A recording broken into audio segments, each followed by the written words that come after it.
Hello, everyone, and welcome to the 2021 Long Island Reads Selection Award Ceremony. I'm Mara Zonderman, Head of Reference and Adult Services at the West Hampton Free Library in West Hampton Beach, New York, and the Suffolk County Co-Chair of Long Island Reads. If you haven't already, please tell us where you're from in the chat. I see a lot of you have, and we have people from all over the place. It's very exciting. But we are going to be turning off that chat when the program begins.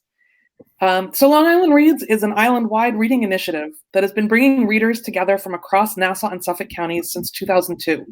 Each year, the committee selects a book with a direct Long Island connection and encourages Suffolk and Nassau libraries to share that book with their patrons through book discussions and other related programs. Long Island Reads is sponsored by the Nassau Library System and the Public Libraries of Suffolk County. We're going to disable the chat now. Please use the Ask a Question button below to join the conversation. We'll ask Brit as many questions as we can at the end of the presentation. Now, I'm pleased to introduce Janet Schneider of the Peninsula Public Library and my Nassau County Co-Chair. Oh, thanks, Mara. Hi, everybody. Thanks for being here. We are grateful to the Plainview Old Bethpage Library and to its director, Gretchen Brown, and the staff of Plainview Old Bethpage Library. As Mara mentioned, I am Janet Schneider, and it is my honor to introduce Brit Bennett, and she is the recipient of the 2021 Long Island Reads Selection Award. And we are so excited to have her here. She was born 30 years ago in Oceanside, California. She graduated from Stanford University and later earned her MFA from the University of Michigan. Her debut novel, The Mothers, was a New York Times bestseller. And her second novel, The Vanishing Half, was an instant #1 New York Times bestseller. It is now in its, I think, 43rd week at or near the top of that list. She is a National Book Award Foundation 5 Under 35 honoree, and in 2021, she was chosen as one of Time's next 100 influential people. The Vanishing Half was named a Best Book of the Year 2020 many, many times, and Brit's essays have been featured in The New Yorker, the New York Times Magazine, the Paris Review, and Jezebel. I can't tell you how excited the Long Island Reads Committee is about your book and about having you here to join us in conversation. Welcome, Brit Bennett. Thank you. Thanks for having me. Such an honor. This year marks the 20th anniversary of Long Island Reads. In our audience today, we have readers who have attended our past author events where Long Island Reads has hosted such authors as Alice Hoffman, Colson Whitehead, Jodi Picoult, and James McBride, Erica Swiler, and our 2019 honoree, Meg Wolitzer. And speaking of Meg, you and she actually taught together at the Stony Brook Southampton Summer Writers Conference, and starting, I think, in the summer of 2017, maybe? And that was right after your book, The Mothers, was published, right? It was, yeah. Yeah, I know Meg. We have the same editor, so I'd met her once before in New York. And then we ended up teaching over the summer, which was really fun. I had a great group of students, and of course it was beautiful. It was I mean, that was really why I wanted to go, just to be able to go someplace beautiful over the summer. But I had a great time teaching there and had a great group of students. Well, I would say that Southampton is about as far away from San Diego, where you grew up, as it is possible to be and still be in the U.S. You already said it was a good experience, but how was the beach in comparison to the beach you grew up? Well, it was a bit colder, I have to say, but very beautiful beach, and I was really glad I got to see. I had friends who came up to see me while I was there because they also wanted an excuse to be able to go to the beach, so we all went out to the beach together and had a really nice time. And I hope you had a parking space, because that's always a problem. Yes. Well, anyway, so I just want to say a few words about The Mothers before we talk about The Vanishing Half and how excellent it is and thought-provoking. It's so moving. I encourage anyone who hasn't read it to seek it out. This is the cover of The Mothers.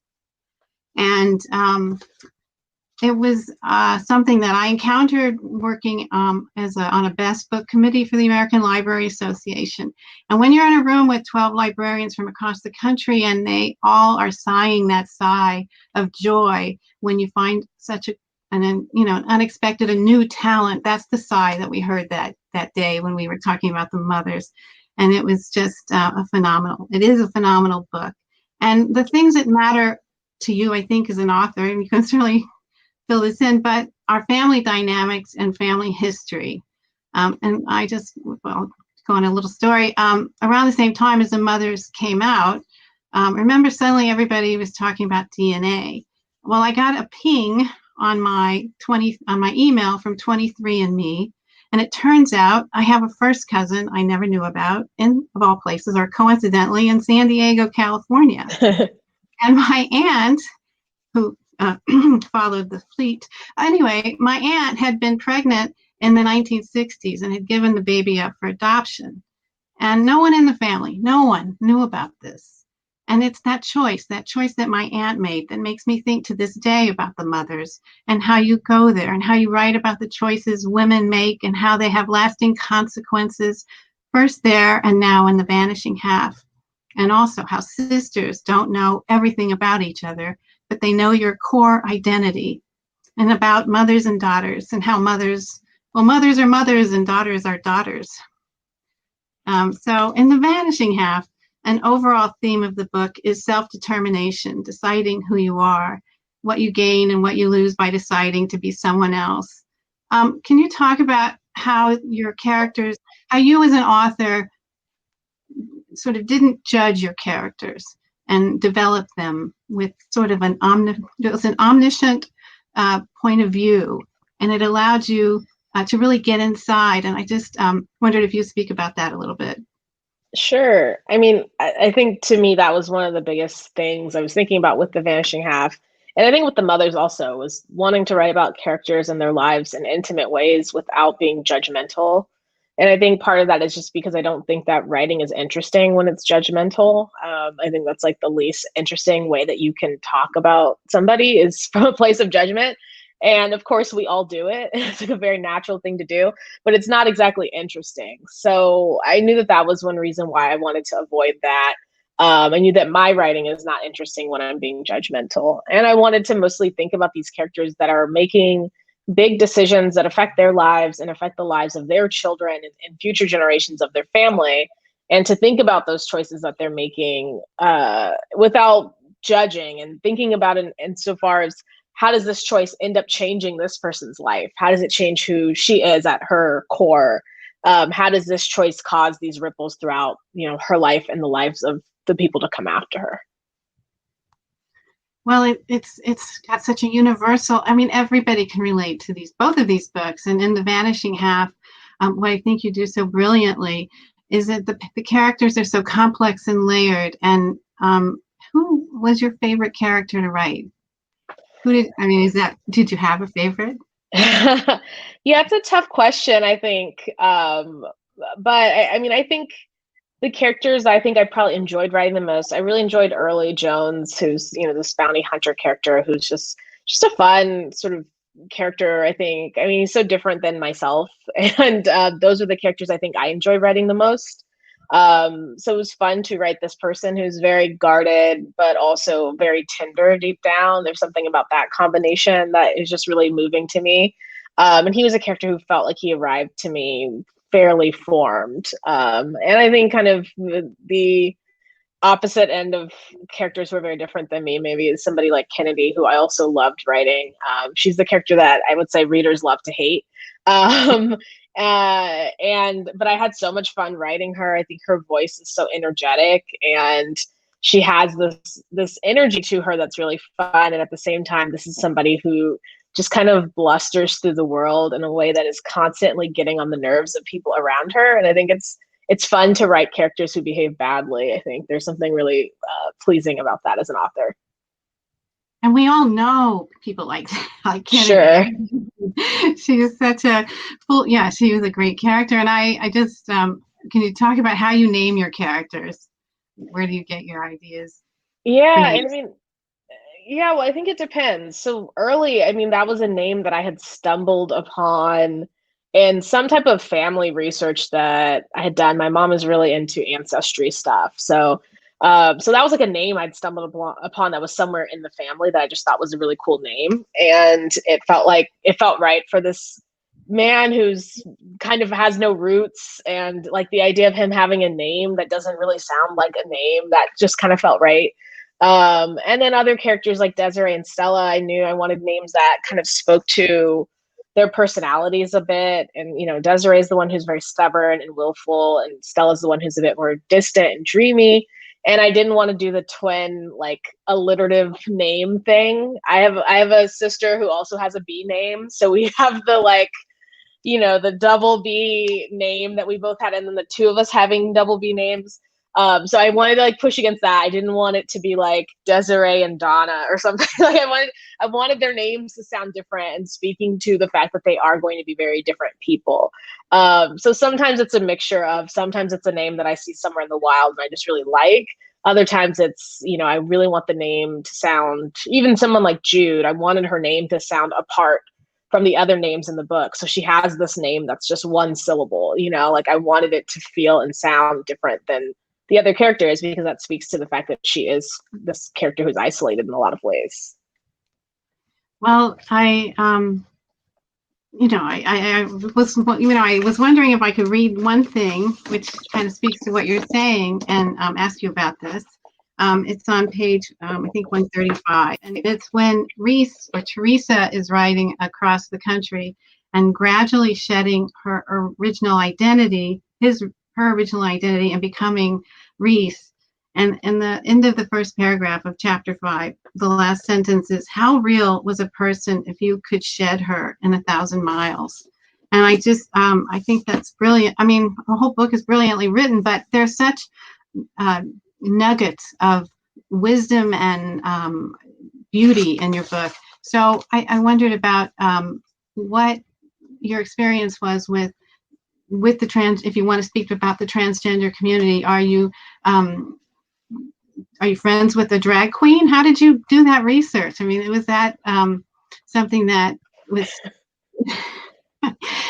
natural in your environment? Is it hard to seek that out? I'm just sort of curious if you could speak about that a little bit.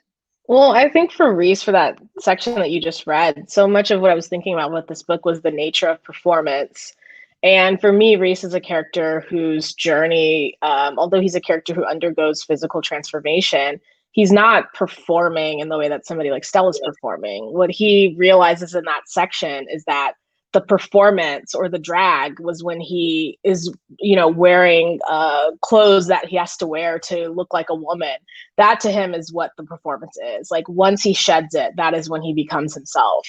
So to me, that's kind of what that excerpt that you just read spoke to, was that what appears to be performance, maybe for people on the outside, is not performance, it's authenticity.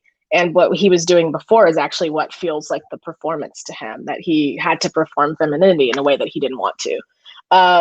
And sort of speaking to the research in the book, I knew that there were going to be a lot of challenges of writing Rhys's story. For one, I was writing outside of my own lived experiences as a cisgender woman. And two, I was writing about a time period in which I was not alive. So to write a character who's living a completely different experience than you've had at a time in which you were not alive, that's something that is inherently challenging. And third, I think the larger concern for me is just that there, is a long history of very dehumanizing literature and storytelling about transgender characters. So I didn't want to be part of that legacy and part of that history. So these were all things that I was, aware of as I was working on this character's story. And as far as the actual research, some of it was reading first-person accounts from trans characters, from trans people, nonfiction memoir from trans people that were alive at that time period. So some of it was that type of research. I was really lucky to have a friend from grad school who's a trans historian and scholar of trans lit, who was a great reader for me and helped me try to brainstorm just logistical issues of Rhys's storyline of, how would Rhys access healthcare at this time period, like both at this time period and in this specific place. So that was how we arrived at oh yeah, bodybuilders. This is LA. This is a huge culture of bodybuilding. This is a place that he might be able to access these kind of underground economies in order to access the healthcare he needs, because he can't just walk into a clinic or walk into any other type of medical facility and get the healthcare that he needs in that time period, and still obviously today for a lot of people. So it was a mixture, I think, of those sort of forms of research of trying to craft Rhys and think about his life in a way that would be complex and fully realized, and think about, again, the way that his journey is so different from Stella's, because his journey is one towards becoming himself, and the way that Stella's is the opposite of that in a lot of ways. So I felt lucky to both be able to draw on friends I knew and historical records that have been left behind for us of people's lives. So to draw on that in order to create this character in a way that felt fully realized. Well, bravo. I mean, it was so seamlessly done, and just it's fascinating and really good for us to read. I think it's information that readers don't have access to, and it really helped me particularly understand more about those types of situations. And so that sort of brings me to my next question, which is, was it hard for you as a writer to have your characters go through so much, trauma? I mean, you're in control. You're giving them bad things that happen to them, and then also some triumphs. But do you have to pull back sometimes because it's painful, because you're invested in the characters you're developing? I don't know. I mean, I think that I guess what I think about when I'm working on it is I think about somebody like Jude, for example. There were earlier parts of the book where you spent a lot more time with her growing up in Mallard. And eventually I decided not to do that, because it was hard to write this child being subject to this violence over and over and over again. But more than it being hard, it was uninteresting. It was, very obvious, I think, as soon as you open the book and you see her arrive on the first page of the book, and you see the way that the people in the town react to her arrival, from that point it's going to be bad for her. So then I don't need to spend 100 pages showing you all the way that it's going to be bad for her. You already know that. So there were moments like that where what then became to me more interesting about Jude was okay, well, what happens when she leaves Mallard? We know it's going to be bad for her while she's there. What happens once she's outside of it? And that to me is when the book began to kind of open up, because I saw not only these sections where she's meeting Rhys and she's, joining this community and making friends in LA, and her life, having those moments of joy and freedom, which did feel emotionally and psychologically nice to write. That was my favorite part of the book to write. So there was some part of writing that felt emotionally good, but more than that, it was more interesting, because the question then was kind of okay, once you've grown up in this space that is traumatizing to you and you leave it behind, what does that do to you once you've left it? Do you carry it with you? Can you just move on from it? And that became the more interesting question. So I think that it can be difficult, but for me, it's also, I cannot write just sort of relentless stream of trauma, because both I just don't think it's good writing and I don't think it's interesting. And I think that really what I love in books, or even books that have a lot of brutality in them, is you have to give the reader a moment to breathe. And it's not even because it's good or nice to do that, but just because it's necessary for the pace of the story. It's brutal just to subject people to relentless, any mood. If it was just one flat mood the whole time of people suffering, there's something I think dehumanizing about that to the characters themselves, but it's also just not the best way to present the story to the reader. I think as a reader, you want to see those peaks and valleys. You want to see moments of sadness, but also moments of triumph and hope and joy. Well, I think it was your editor. I think it was Karen McGrath who said, Sarah McGrath. I'm sorry, that it's a page turning plot. So there are so many reasons to keep turning the pages in this book, and the quality of the writing is just so phenomenal. And it just sort of strikes a chord with all the, every reader that I've spoken to. And so you do that so beautifully. And I just want to, compliment you on, that's such a rare talent that you have that I think a lot of authors aren't really, they're grappling with it, but not quite as successfully. So congratulations about that. Thank you. And you got shockingly, a lot of really good reviews for this book. And writing in a starred review in Kirkus, Kylie Reed, the author of Such a Fun Age, noted the ways in which The Vanishing Half feels reminiscent of Toni Morrison's work, especially The Bluest Eye. And there's a story about Toni Morrison about at one of her college book signings, and the lines were always really long at her book signing. She says, I was reading about this, that one of her fans came up to her and introduced Toni to her partner and said to her, let me introduce you to the love of my life. And this is a college student. So Toni said to her, you're too young to have a love of your life. And I love that. And I thought that it sort of ties into this book, because one thing that comes away, one of the themes is maybe the love of your life is not a romantic love. Maybe the love of your life is a child or a parent or a place even. So am I taking that away wrongly, would you say? No, I mean, about just what is in each of your characters. They each have a different they each have a different love of their lives, and they develop sort of in such fascinating ways. Yeah, no, I mean, I think that's a good reading of it. I think as I was working on this book, I always thought that the kind of romantic center of the book was Jude and Rhys. But to me, the real love story of the book is these sisters. Like, that is the central relationship. That is like where the stakes are the highest. That's more like the stakes are higher for that relationship, I would say, than for anybody's marriage or romantic relationship or whatever. So I think that generally that's how I think that's generally how I do think of fiction. I am interested in romantic love, but it's obviously not the only type of love that there is, nor is it even the most interesting type of love often. So these characters having, complicated relationships between mothers and daughters, between sisters, between friends, between all of those types of relationships, I think are in a lot of ways more prominent in this book than maybe the traditional romantic relationship.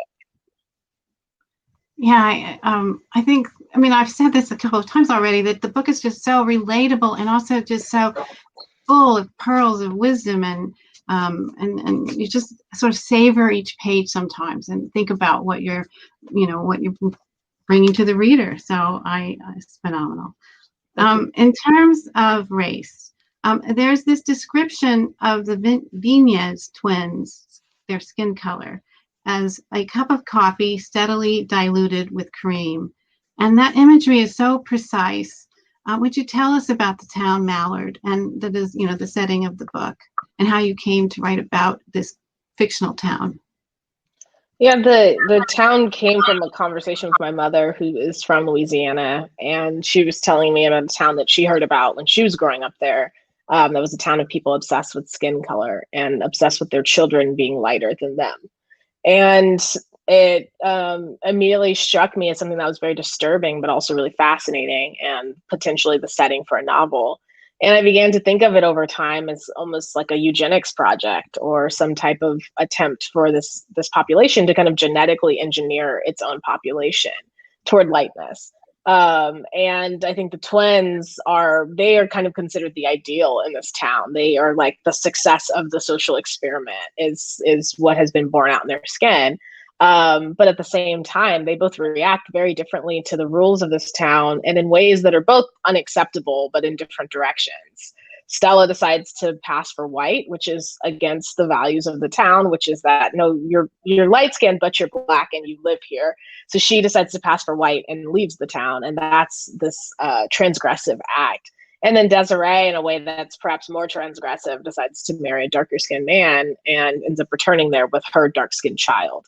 And that's also something that is in violation of kind of what this town believes. So I love the idea of these twins who emerge as kind of, the sort of golden children of this is what we had in mind. Like that's who they are. And the fact that they both decide to flout the rules of this town, but in very different directions. I loved her interview with Trevor Noah. And in that interview, I think Trevor, he talks about what it's like when shades of color, of skin color, literally determined the course of his life growing up in South Africa. And he also talked, and you maybe you'd like to speak to this, about the absurdity of race and how it gets in the way of making your own true self known. And Stella was driven towards a life where she wasn't judged on the basis of race. Can you speak a little bit about how you got into Stella's head as she is navigating that white world in LA and the emotional toll that took on Stella? Yeah, I mean, I think, as for Stella, I think that I wanted to write from her point of view in a way that was not going to be about judging her or thinking like, would I have made that choice, or was it a good or bad choice? But all of that was very boring. So I wanted just to think about how does this choice affect her? How does it change her? What does it do to her over time? And I began to think of her. There was a reader who said this to me over Zoom at some point, where he described Stella as a fugitive. And I really do feel like that's an accurate way of how she moves through the world. Once she has entered this white neighborhood, she is presumably seeking safety and comfort and, seeking a safe place to land. And instead she is living a life where she is constantly feeling under duress. Like she never can relax. She can never let anybody inside. She can never, have close friendships where she feels like she trusts people. She doesn't have that type of emotional safety or psychological safety, even though her life physically seems pretty safe compared to these other characters. So I loved that kind of tension in her situation. And I think as to the absurdity, I think, that was one of the biggest themes that I was thinking about for this book, is just that, race is a fiction, but racism is a reality. And what do we do with that? I think, to think of the twins, these women who are identical twins who have the exact same face, but one of them is red as white and one of them is red as black. And that means that their lives are materially different, even though there's nothing different in the way that they look. And that to me speaks to the exact absurdity of race, and the fact that race determines these hierarchies that can lead to life or death consequences for people, even though in and of itself, it means nothing. Well, that is something that we're on the Long Island Reads Committee, that we are, by celebrating the Vanishing Half, we're offering some library related programs, which one of them is, for instance, a program this week on becoming aware of and preventing unconscious bias. So I just urge you, if you're watching, to look at the website. It's longislandreads.wordpress.com, where you can find the programs that we're offering, sort of to complement the themes in Brit's book, and maybe sort of add to that experience of reading it. One true thing about this book is that book clubs are one place where we can talk about racism. This book can lead to those discussions, and those discussions, maybe in a small way, can lead to change. And I just sort of wanted to, just talk a little bit about your lifestyle now. Now that you are a literary and pop culture icon, how has your life as a writer changed? Do you write every day? Can you talk a little bit about that?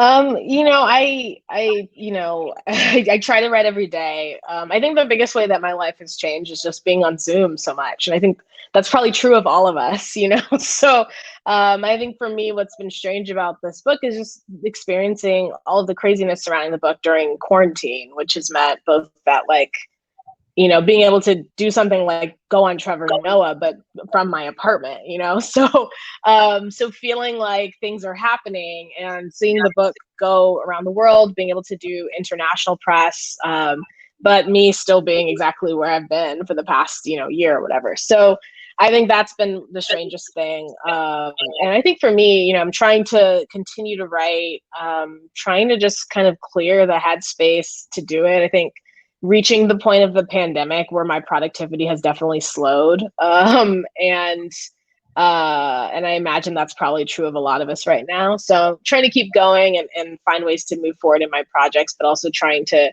give myself some grace, because, it's been hard to be doing this for so long. And I don't think that that's I also don't think it's the best form for.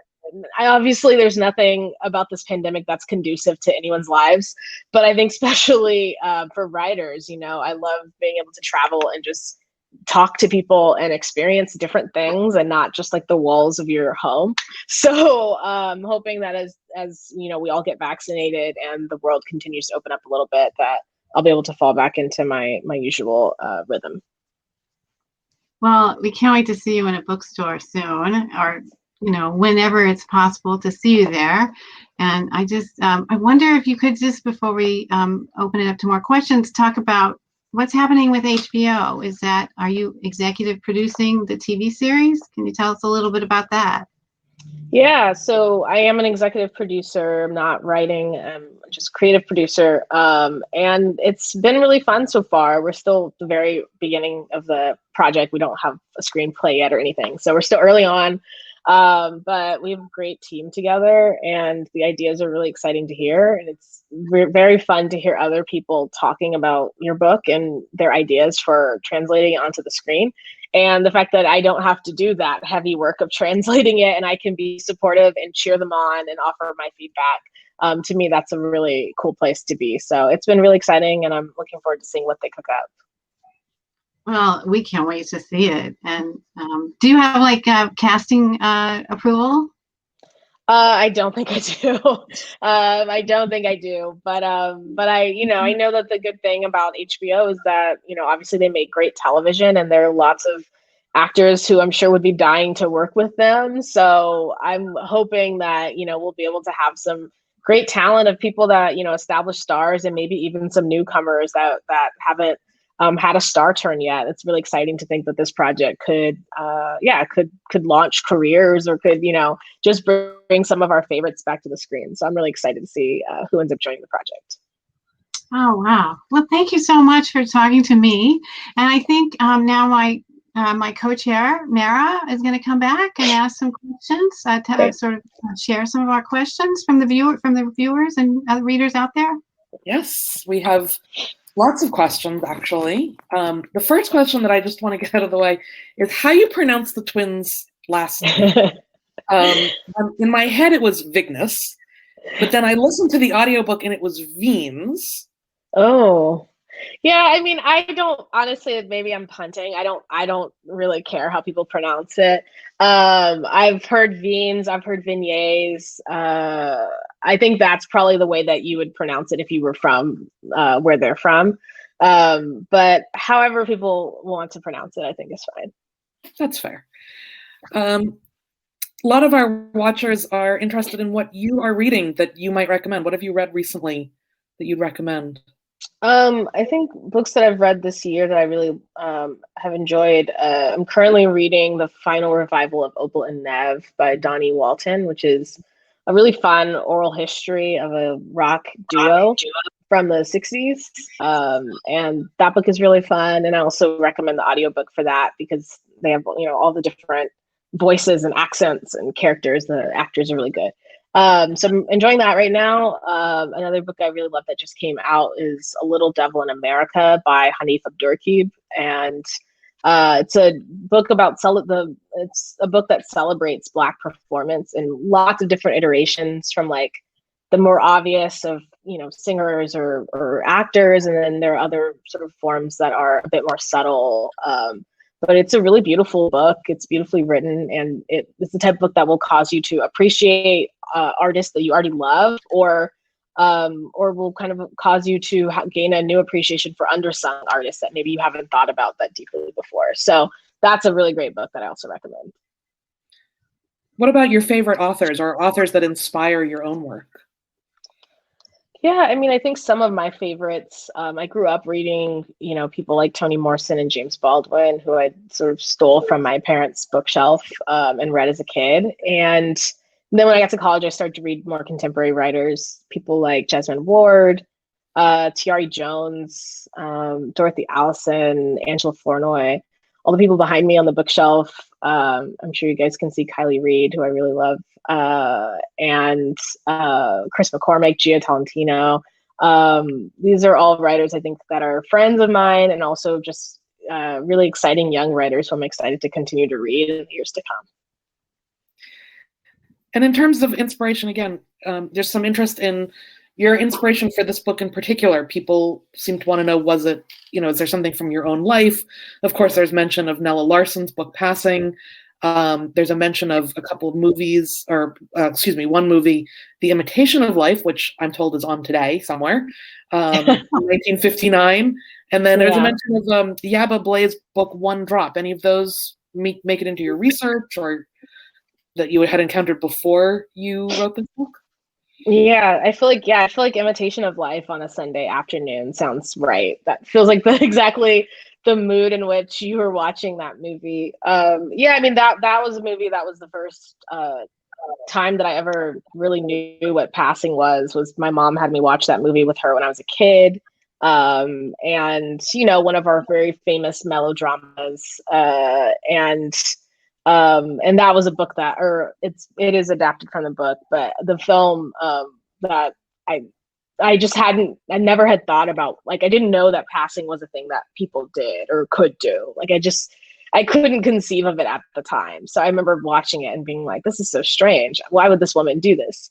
But that to me is a foundational text when it comes to passing. And something like Nell Larsen, which was a book that I read, I think, when I was in college, but is a book that I continue to love and reread and consider it still very ahead of its time in a lot of ways. So those were books that did sort of, I think, serve as a foundation for the Vanishing Half. And then beyond that, a lot of it was reading nonfiction about the history of race in Louisiana, about the history of racial passing. There's a great book called The Chosen Exile by Allison Hobbs, who's a Stanford historian.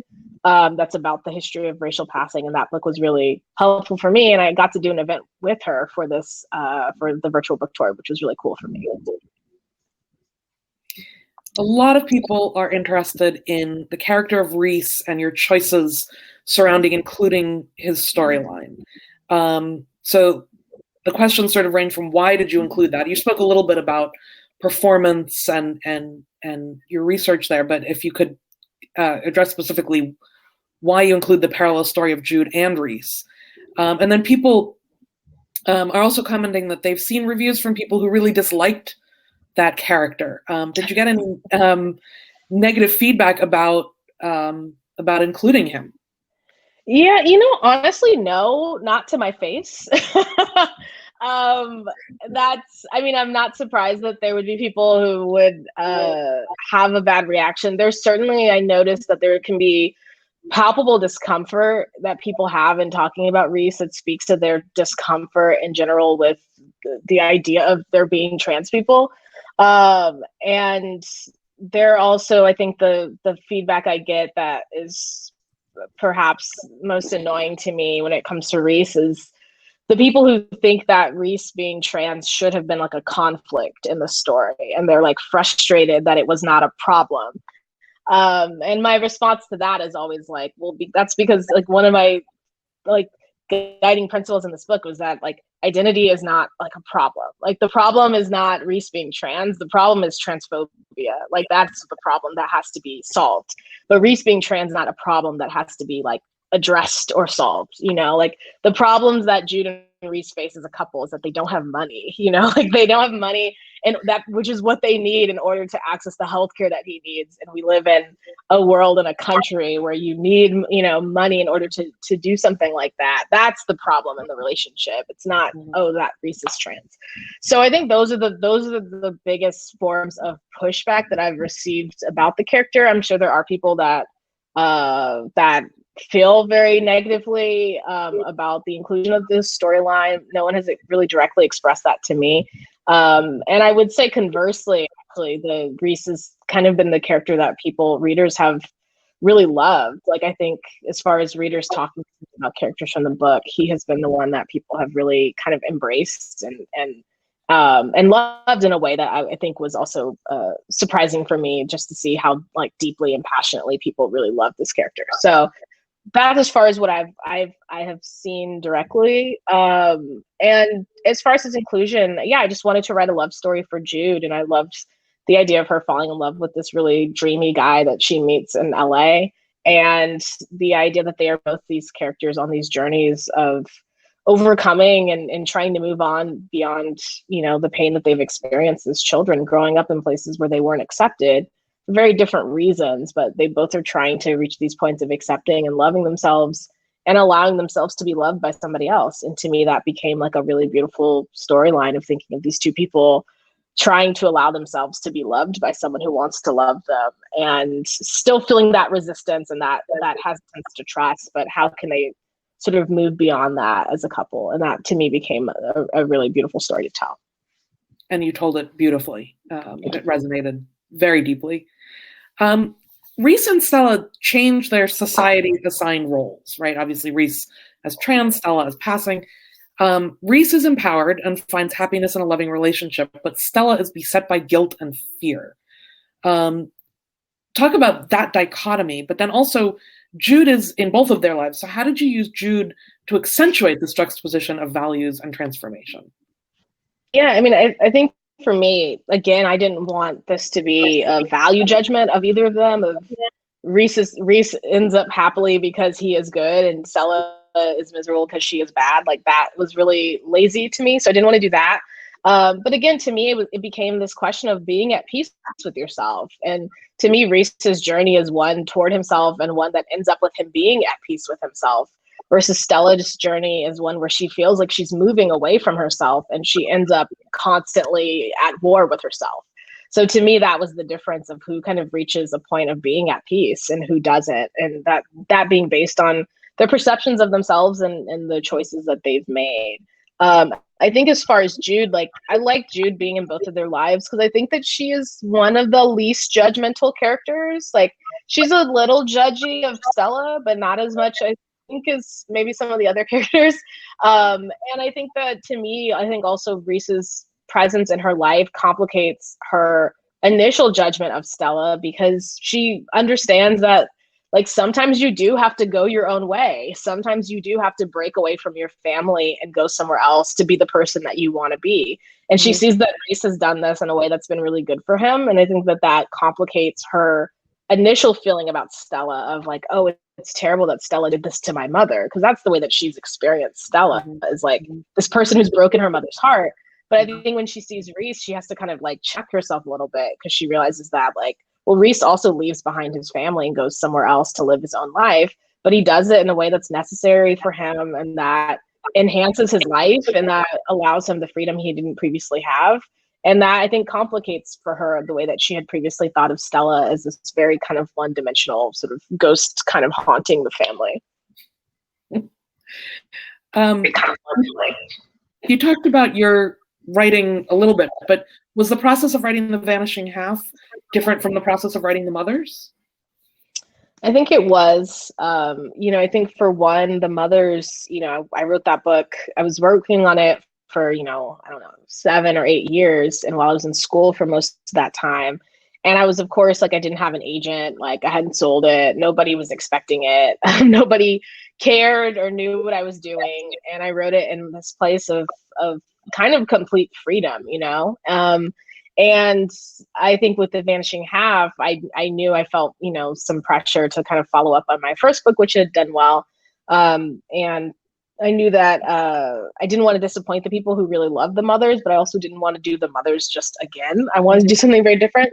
So I think that was a different experience. But I think the kind of, the flip side to that was that I felt a lot more confident working on The Vanishing Half. I knew that I'd published a book before, so I was like, okay, you can do it again.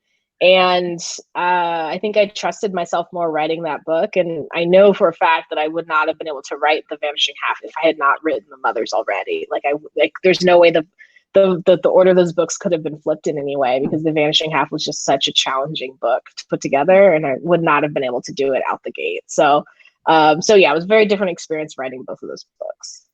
Are you working on anything now? I am working on something now. I'm struggling through something now.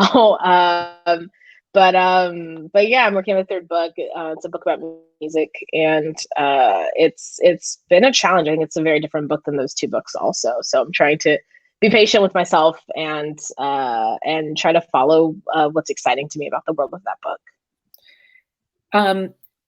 If you wrote one last chapter to the Vanishing Half, what might it be? What could you tell us about their lives in the future? Particularly, this watcher wants to know about Stella's future. Oh, that's interesting. I did not think that was where that question was going. I don't know what I would show about Stella's future. Like, what's the next beat for Stella? I don't know.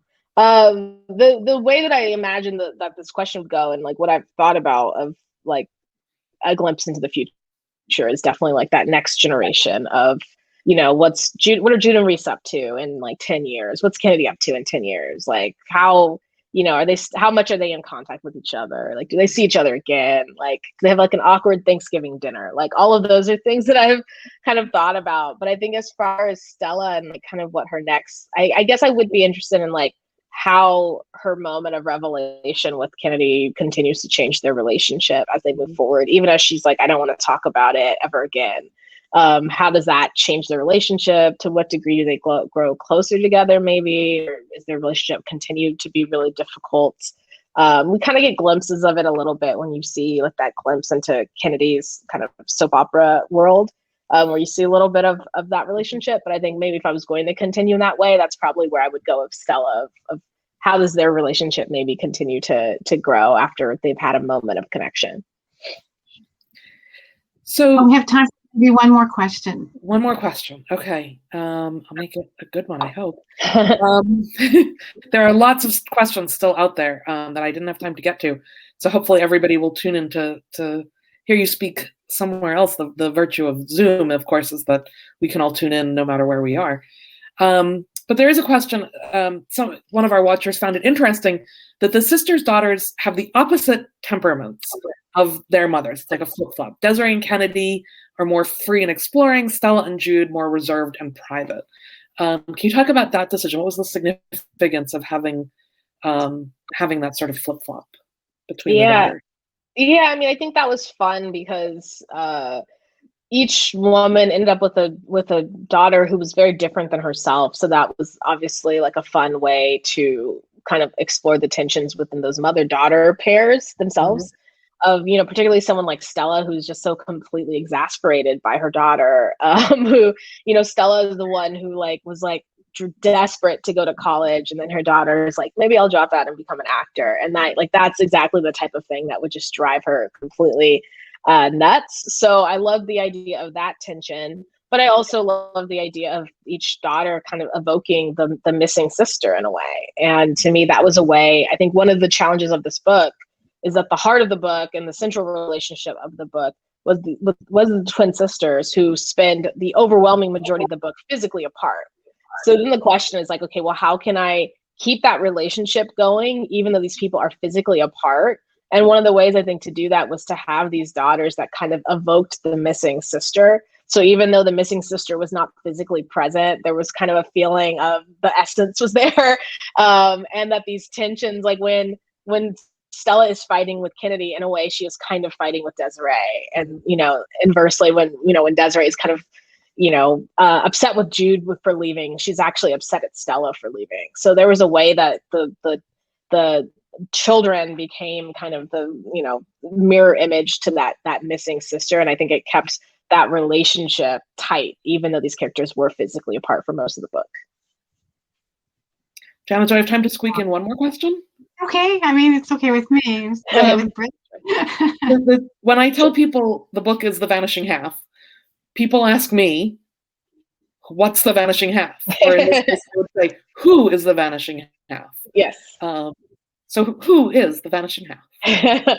I mean, my answer to that question is yes. I think that the question or the title kind of speaks to so many different elements in the book, which is why we liked it as a title. I think the most obvious and most literal reading is Stella is the vanishing half of Desiree. The Stella's side of the family is the vanishing half of this family. That's just like that part of the family tree that is just disappearing, basically. So there's that element of it. But then I think you also have these characters that are experiencing moments of transformation, who are people even like Kennedy or Barry, who have sides of themselves that they perform when they're on a stage, and that's different than who they are in their regular life. And there's like that type of disappearing act that also happens.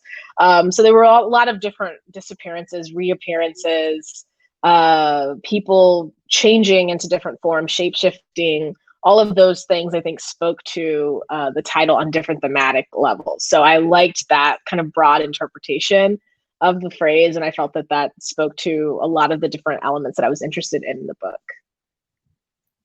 Thank you. That is quite an Thank answer. you. Oh, wow. I think that wraps it up for us very nicely. Wow. When we recommend books, our job as librarians is to tell people why they should invest their time in the reading of it. And I want to thank you for making our job so easy, for the incredible achievement that is the Vanishing Half, and for joining us today. You have a perspective, a gift for understanding human nature, the world, and the conflicts in it. And so congratulations, Brit Bennett. We can't wait to read you over and over and over again. And we offer you our Long Island Read Selection Award. I wonder if you'll hold it up and show it to us. Thank you. Thank you so much. Thank you for this beautiful award. Thank you for selecting The Vanishing Half. Of course, I wish we could all be together in person for something like this. But it's, such an honor to be chosen among all the other books that you could have otherwise picked. And thank you for all the readers and everyone who's here today to talk about the book a little bit. Oh, great. And I think that's it for us. And thank you. Thank you again, Brit. Thank you, Mara. Thank you, everybody, for being here with us. And we'll see you next year for Long Island Reads 2022. Okay. Thank you. Thanks. Bye. Bye.